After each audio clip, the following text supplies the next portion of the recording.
अपना पूरा परिचय दें और बाबा जी ये बताएं कि देव दीपावली को लेकर तरह तरह की भ्रांतियाँ हैं और जिसे कहीं कहा जाता है कि एकादशी के दिन और कार्तिक पूर्णिमा के दिन, तो इन दोनों में कितना अंतर है? मैं महंत डॉक्टर योगानंद गिरी बूढ़ेनाथ मंदिर मिर्ज़ापुर।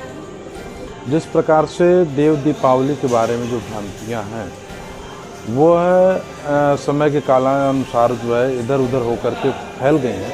लेकिन जो जेठवन एकादशी होती है, जो कार्तिक शुक्ल पक्ष एकादशी तिथि होती है, उसको प्रबोधिनी देवोत्थान एकादशी बोलते हैं। उस दिन भगवान श्री हरि विष्णु निद्रा को त्याग करके तुलसी के साथ विवाह रचाते हैं। उसके बाद जो है जब 3 दिन बाद जो है बैकुंठी चतुर्दशी आती है, तो बैकुंठी चतुर्दशी के दिन हरिहर मिलन उत्सव मनाया जाता है, जिसमें जो है महादेव जी श्री हरि विष्णु के पास जाकर के उनको बिल्वपत्र की माला पहनाते हैं और विष्णु भगवान जो है महादेव जी को तुलसी की माला चढ़ाते हैं।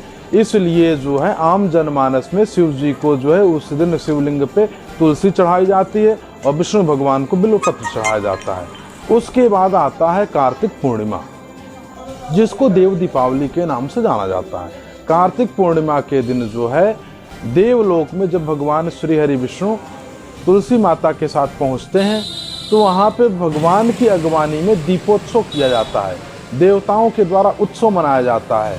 उस दीपोत्सव में पूरे बैकुंठ को दीप्तमान किया जाता है दीपक जला करके, जिससे जो है वो दिव्यता भव्यता स्वर्ग में दिखाई देती है।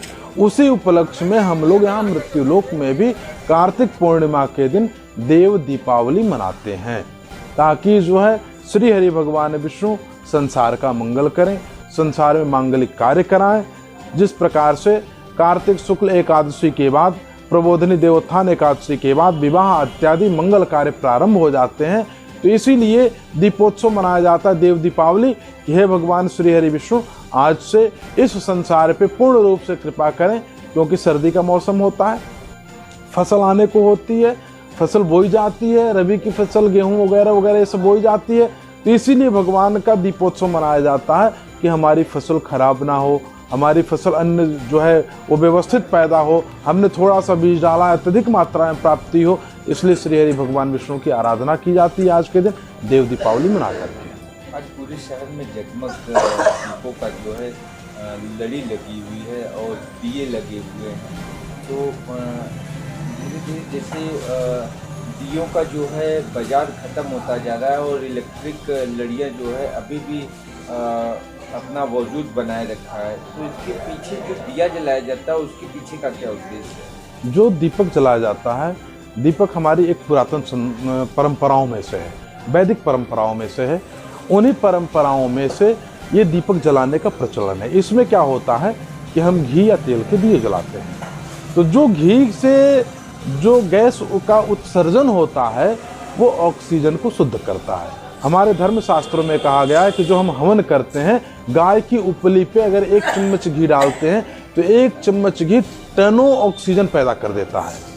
तो उसी प्रकार से हमारे अनादिकाल में वैदिक परंपराओं में मिट्टी के दीपक जलाए जाते थे, आटे के दीपक माताएं बहनें गूंथ के आटे का दिया बना के उसमें बत्तियां जलाती थीं।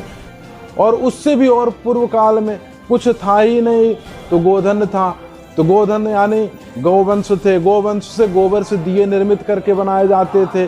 बीच में वो परंपराएं विलुप्त हो गई, पुनः उसका प्रयास किया जा रहा है कि जो है गोधन गोबर से गोमय से उत्पन्न दीपक को जलाया जाए, ताकि जो है प्रकृति पर्यावरण को सुरक्षित और संरक्षित रखा जा सके।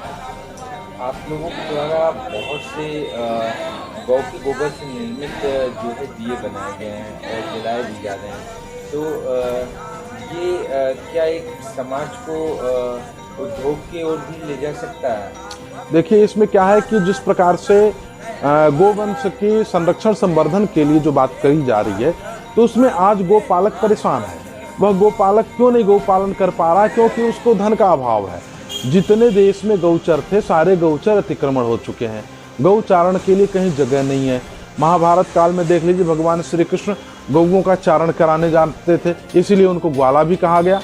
लेकिन आज गौचारण के लिए कहीं जगह नहीं बचा है, तो गौपालक कहाँ से गौपालन करे? गौ से कोई आमदनी नहीं है, तो इन सारी चीज़ों को देखते हुए यह निर्णय लिया गया कि आज के परिवेश में गौ के गोबर से निर्मित दीप बनाए जाएं, जो गणेश लक्ष्मी की मूर्तियां हैं वो बनाई जाएं, लोग उसकी पूजा करें। आखिर गोबर के गणेश जी की बना के पूजा होता है मंगल कार्यों में, तो हम क्यों न प्रतिमा देवें। उसमें जो रंग आप यूज कर रहे हैं, क्या ये प्राकृतिक है कि इससे नुकसान पहुंचेगा? इसमें जो रंग है, जो हम लोग रंगों का सेवन करते हैं, अर्थात जो हम लोग मिष्ठान वगैरह बनाते हैं, बूंदी वगैरह बनती है, जो रंग उसमें डाले जाते हैं, उन्हीं रंगों को, जो प्राकृतिक रंग है, उन रंगों का प्रयोग करके उनके ऊपर रंग किया गया है ताकि किसी प्रकार से नुकसान ना करे। क्योंकि वो गोमय है, गोमय कभी नुकसान नहीं करता है, जहाँ रहता है वहाँ व्यवस्थित करता है।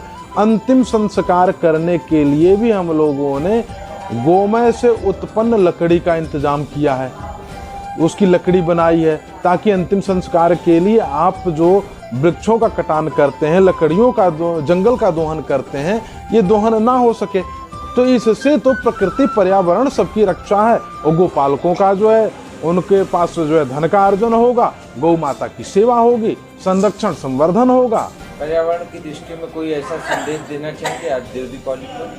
पर्यावरण की दृष्टि में यही मैं संदेश देना चाहता हूँ समग्र जगत को कि आप जितना ज़्यादा से ज़्यादा हो सके वृक्षों के कटान को रोकें, जितना ज़्यादा से ज़्यादा हो सके वृक्षों को लगाएं, पौधरोपण करें, गोवंश का संरक्षण संवर्धन करें, तभी जाकर के प्रकृति पर्यावरण शुद्ध हो सकता है।